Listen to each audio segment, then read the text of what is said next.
ఎందుకని ఇలాంటి వివాదాస్పదమైన ప్రతిదీ ఇవే కాదు, చాలా చోట్ల ఈసారి కనిపిస్తున్న ఖచ్చితంగా ఒకటే అంటే చంద్రబాబు నాయుడు అనే వ్యక్తి ఎవరైతే సిస్టమ్స్ ను మ్యానిపులేట్ చేయడం, నేను మ్యానిపులేట్ చేయగలను, నా శక్తి ఇంత ఉంది అని చూపే రకంగా ఒక రౌడీ అయితే ఎలాగైతే రౌడీజం చేసి అందరినీ భయపెట్టి ఇచ్చేస్తాడు, సిస్టమ్ మీద నా కంట్రోల్ ఉందని చూపే ప్రయత్నం, ఎలక్షన్ కమిషన్ మీద నా కంట్రోల్ ఉందని చెప్పే ప్రయత్నం గత 2 నెలలుగా మీరు అందరు గమనిస్తున్నారు. కూటమిని పొత్తు పెట్టుకున్నప్పటి నుంచి, ఈసీ కోడ్ వచ్చినప్పటి నుంచి, అది అధికారుల బదిలీల్లో కావచ్చు, అడ్డగోలు నిర్ణయాలు అప్పటికప్పుడు తాత్కాలికంగా తీసుకుంటున్నవి కావచ్చు, ఏదైనా సరే అన్నిట్లో తన ప్రభావం ఉంది అని చూపుతున్నాడు. అది చూపించి అధికార యంత్రాంగం మీద పట్టు సాధించే ప్రయత్నం చేశాడు.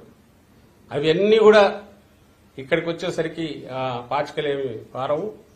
అది ఏదన్నా ఉంటే సైకలాజికల్ గానో మానసికంగానో ఆయన నమ్ముకున్న వాళ్ళకు కొంత టెంపరీ ఆనందాన్ని ఇస్తుంది.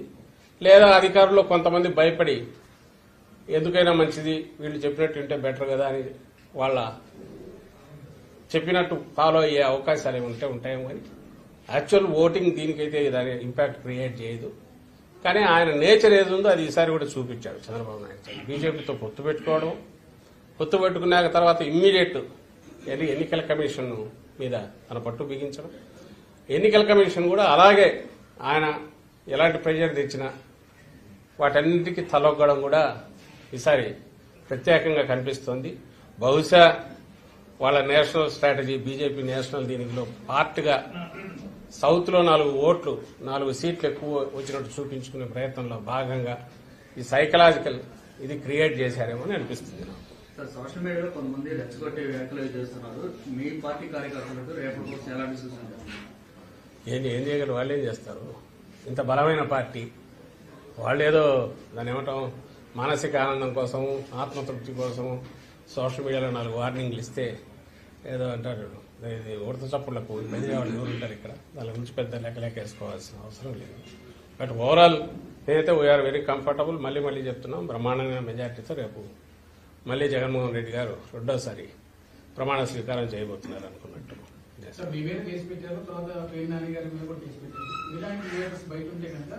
కౌంటింగ్ కూడా ఇబ్బంది వచ్చేటువంటి పరిస్థితి ఉందని టీడీపీ కామెంట్ చేస్తుంది, ట్రోల్స్ కూడా చేస్తుంది.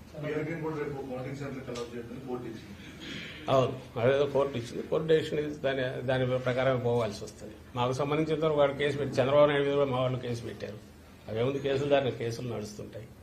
ఈ ప్రాసెస్ ఏది చేసినా నేను అనేది అసలు విషయం ఏదైతే పోలింగ్ ఏదైతే ఉందో అది అయిపోయింది. కౌంటింగ్కు రేపటికి వస్తున్నాము. ఏదైనా రేపు మధ్యాహ్నానికి తేలిపోతుంది, రిజల్ట్ తేలిపోతుంది. ఒకవేళ గతంలో మేము ప్రతిపక్షంలో ఉన్నప్పుడు ఎట్లా బిహేవ్ చేశాము, వ్యవహరించాము, అధికారంలో ఉన్నప్పుడు అలాగే వ్యవహరించాము. చంద్రబాబు నాయుడు అధికారంలో ఉన్నప్పుడు ఎంత దుందుడుగా బిహేవ్ చేసేవాడు, ప్రతిపక్షంలో ఉన్నప్పుడు కూడా అలాగే దుందుడుగా బిహేవ్ చేస్తున్నాడు. ఆ రోజు సీఈఓ మీద అటాక్ చేశాడు. ఈ రోజు ఎన్నికల కమిషన్ ద్వారా ఇంకో రకంగా అధికార యంత్రాంగం మీద పట్టు బిగించి ఆ రకంగా అటాక్ చేస్తున్నాడు. ఆయనకన్నా అలవాటు అది. మా నాయకుడికి కానీ మా పార్టీకి కానీ సంయమనంతో ఉండడము, రూల్స్ను ఫాలో కావడం ఇదే అలవాటు. అంత మాత్రాన వీఆర్ నాట్ వీక్. అలాంటివి ఎవడన్నా వచ్చి చిన్న పార్టీది కాగానే పుట్టి 10 ఏళ్ళు కాగానే ఇంత బలమైన పార్టీ అయిన వైఎస్ఆర్ కాంగ్రెస్ పార్టీ ఇలాంటి ఉడత చప్పులకు బెదిరేదే ఉంటుంది, బెదరదు ఇలాంటి వాటికి. అంటే ఇప్పటికీ కూడా అప్పులు చేసి కాంట్రాక్టులకు బిల్లు చెల్లిస్తున్నారు, వాళ్ళకి అనుకూలమైనటువంటి కాంట్రాక్ట్ బిల్లు చెల్లిస్తున్నారు. ఈసీకి లేకపోతే రాశారు సార్ టీడీపీ. అది రాశారు.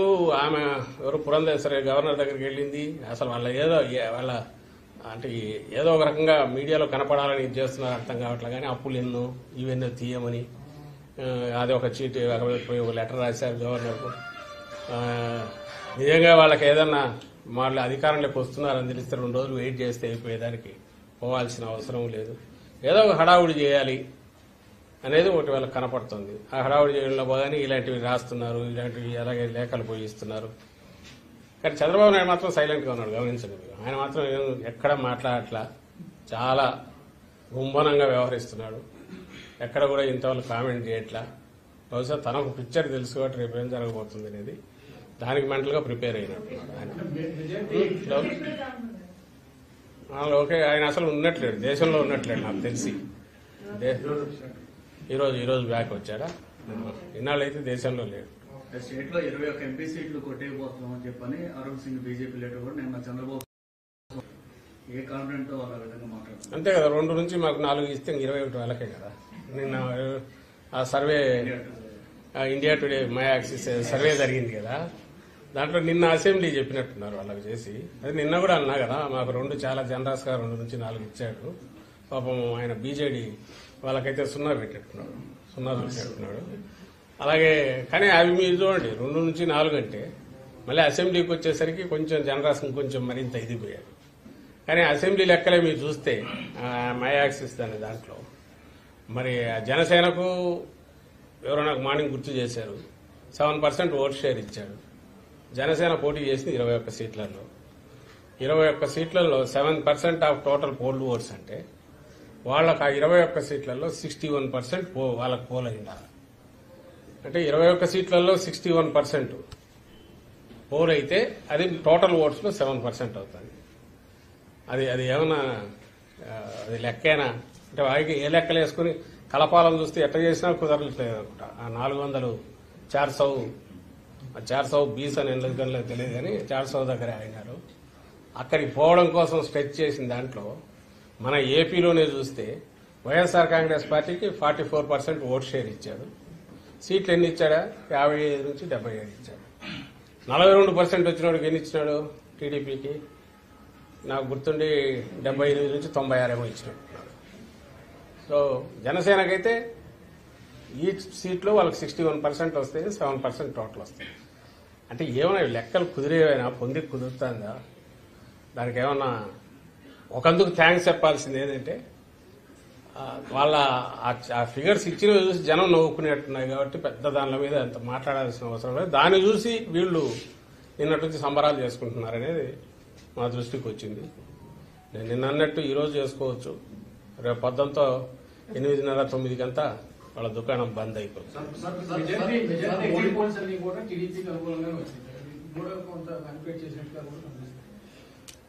టీడీపీకి అనుకూలంగా రావడం కంటే కూడా నేషనల్ బీజేపీ దాంట్లో పార్ట్గా మేము వారం 10 రోజుల నుంచి చెప్తున్నాం.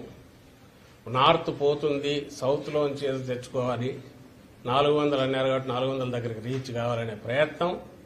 అందులో భాగంగా ఎగ్జిట్ పోల్స్ అన్ని కూడా దానికి తగినట్టే మేనేజ్ చేస్తూ వచ్చింది. చంద్రబాబు ఆ కూటమిలో పార్ట్ అయినందువల్ల అతని దాన్ని కలుపుకొని దీంట్లో కూడా అక్కడ ఇచ్చారనేది కనపడుతుంది క్లియర్గా.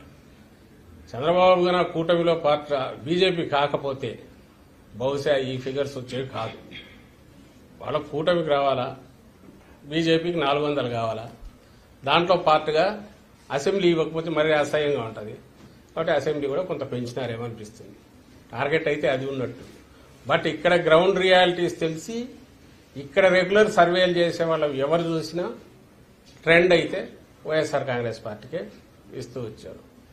అండ్ మేము మళ్లీ చెప్తున్నాం, we're not happy with the trend. అది కూడా కాదు, మాది ఓవర్వెల్మింగ్ మెజారిటీ ఉంటుంది, బ్రహ్మాండమైన మెజారిటీతో, జనం బ్లెస్సింగ్స్తో రేపు రిజల్ట్స్ ఫైనల్ గా రాబోతుంది. మోడీ పథకాల ఏపీలో ఇంపాక్ట్ చూపించింది. చంద్రబాబు అరెస్ట్ అనేది వైఎస్ఆర్ కాంగ్రెస్ పార్టీకి వ్యతిరేకంగా మారింది.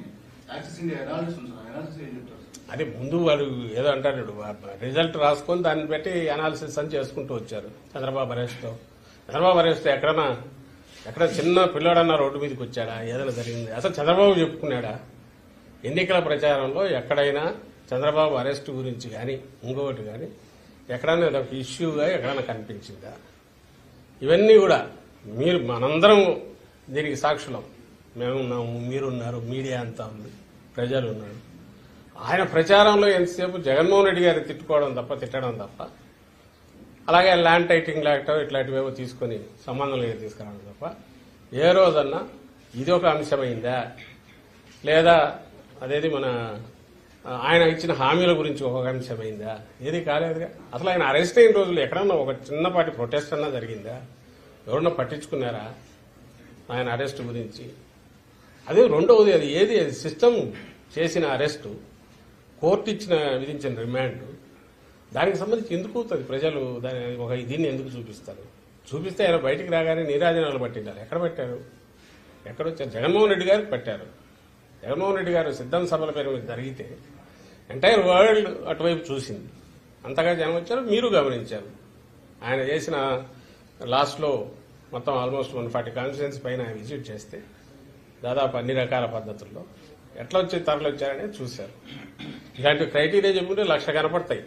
ఎందుకు జగన్మోహన్ రెడ్డి గారి పట్ల ప్రజలు సానుకూలంగా ఉన్నారు, వైఎస్ఆర్ కాంగ్రెస్ పార్టీ పట్ల అని చెప్పడానికి ఒక 100 ఇవి కనిపిస్తాయి. అవైపు ఏం కనిపిస్తాయి అంటే అందరూ కలిసి ఏకమయ్యారనేది ఒకటి తప్ప ఏది సంబంధం లేని వాళ్ళు కామన్ మేనిఫెస్టో కూడా చెప్పుకోలేకపోయారు కదా. మేమందరం వస్తే ఇది చేస్తామని కూడా చెప్పలేకపోయాం. మరి జనం ఎందుకు వాళ్ళకి అంతగా ఇది పడతారు? ఎక్సెప్ట్ వాళ్ళు తయారు చేసుకున్న వండుకున్న ఎగ్జిట్ సర్వేలో తప్ప వేరే రకంగా అది కనపడే